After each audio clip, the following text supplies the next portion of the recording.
wala na tayo guys. Uling ang luto. Paano na yan? Ayos, kulang-kulang naman yung mga gamit namin ngayon. Kaya lang, kukuha muna tayo dito ng pera natin. Sakto, may isang diamonds pa. Tapos may utang pa pala ako dun kay pare. Kay General Store. Naku, bayaran ko na lang din siya. Nakakahiya kasi boy, hindi pa tayo sa kanya nagbabayad.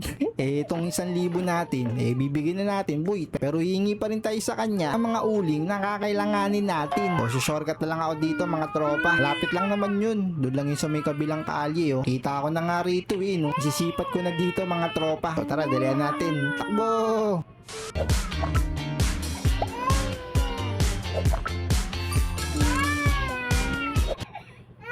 Mga tropa. So tara, dalihan natin. Takbo!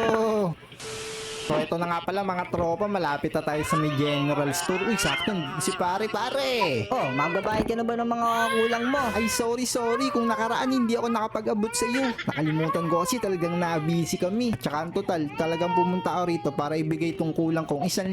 Pero okay lang ba kung bigyan mo muna ako ng kailangan ko? Oh, ano ba kailangan mo? Kailangan ko kasi bossing ng mga pangluto dun sa mga potato na gagawin namin french fries para sa McDo naming store. Ah, mga uling. Ilang piraso ba? Ikaw, bossing, kung ilan lang yung kaya mong ibigay sa akin. Kasi yung pera ko na yan, pambayad ko yun sa mga kulang ko nakaraan. Wala pa talaga akong dalang pera ngayon. Kaya ikaw, kahit ilan yung ibigay mo, okay lang. O sige, bibigyan kita mga 5 piraso. Naku, 5 piraso, maluluto ba yun? O sige, okay na yan. Oh, ito na nga pala yung mga uling mo. Yun, salamat dito talaga pare. Uy, teka, may sukli pa ako.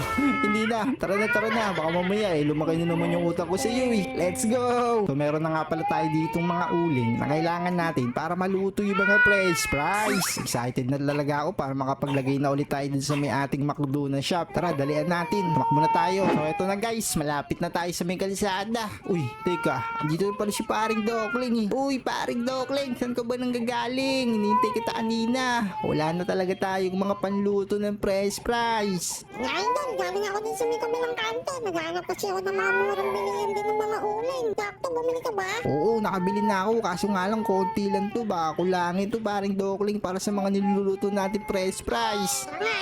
Baka mamaya, maubusan tayo ng paninda. Magpapasukan pa naman yung mga estudyante. Marami tayong magiging customer. Kaya nga, paring Dokling. So siguro, pag-isipan na lang ulit natin mamaya. Kailangan ko malulutuin yung iba french fries doon. Sige, idol! Tara mga tropa, dalian natin. Lutuin na natin itong mga french fries.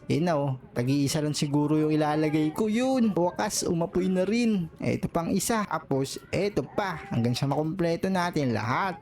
Eto ba? Wala na yung french fries natin. Siguro, dobling ko na lang yung apoy rito, yung pinakauling. Paring Dokling, eto na Tingnan mo Idol, mainit dyan. Alas ka. Ay, oo nga, mainit-init nga pala dyan. Hintayin ko na lang medyo maluto Dahil ako ang naglagay, Dokling. Ikaw ang kukuha O sige, idol. Walang problema. Mamaya-maya kapag medyo okay na, luto. Oo, kukunin mo talaga yan. So, hintayin mo na namin maluto to guys, no? Kasi, yung mga fries na yan, masarap pag mainit. Kaya, hintayin lang muna natin. Paring Dokling, kunin mo na, baka masunog. Sige, idol. Ako nang bahala rito. Hintayin mo lang ako dyan. Alright, hintayin muna tayo. So, ito na nga pala mga tropa. Andito na kami sa may shop naming McDo. Ayun, welcome nga pala sa bago naming tindahan ni Paring Dokling. Yan nga, mga tropa. Welcome kayo dito. Pwede kayong bumili. Kapag pumasok kayo sa school nyo, diretso kayo. What? Diretso daw kayo guys. Sa mga pumapasok ng school, meron kayo sa aming discount. Tsaka nga pala guys, pwede kayong kumain dito, dine in. Maraming mga table and chairs. Ayun kompletong-kompleto yan. Kapag may mga tropa kayo maramihan, apat na mga tao pwedeng umupo. Kapag dalawaan dito, pwede rin dito sa may kabila. Kung mahihain kayo, dito kayo pumesto para hindi kayo masyadong maraming tao doon sa may dulo. Mga idol, teka, may asikasuhin pa ako. Ano maasikasuhin mo? Idol, maghanap pa ako ng mga fries pa. Bukod doon, may iba pa natin yung mga paninda. Ay, ganun. O sige, gamitin mo na lang tricycle o bisikleta. Bahala na, idol, basta banday ka lang dyan. Sige, babantay lang muna tayo dito mga tropa. Ayun tignan nyo naman. Meron tayong mga pamprito dito ng french fries. At syempre, ito na yung mga tinda namin. May mga french fries na tayo boy. Ayan, may mga naka-display. So masarap sakto, tikman nga natin mga tropa. Kaso baka malugi kami kapag tinikman ko to. Dapat wag muna tayong kumain. Tara, bibenta lang natin yan sa mga tao. Hintay-hintay lang tayong customer guys hanggang sa may pumunta. Baka wala pa yung iba naming mga tinitindang item. So ito muna, mini McDonald's pa lang naman to eh. Teka guys, may umorder nga pala sa akin mula sa telepono. Kaso si paring Dokling wala pa rito. Uy, may customer oh. Bossing, anong order nyo? Hoy, kanina pa yung order ko ah. Di ba dumadating? Ay, ikaw po ba yung tumawag sa amin kanina? Oo, tama. O nga yun. Pasensya ka na talaga, bossing. Yung tropa ko kasi, ginamit niya yung pan-deliver namin. Umalis din siya. Pasensya ka na po talaga. Ano bang order niyo dun, bossing? Ang order ko, price.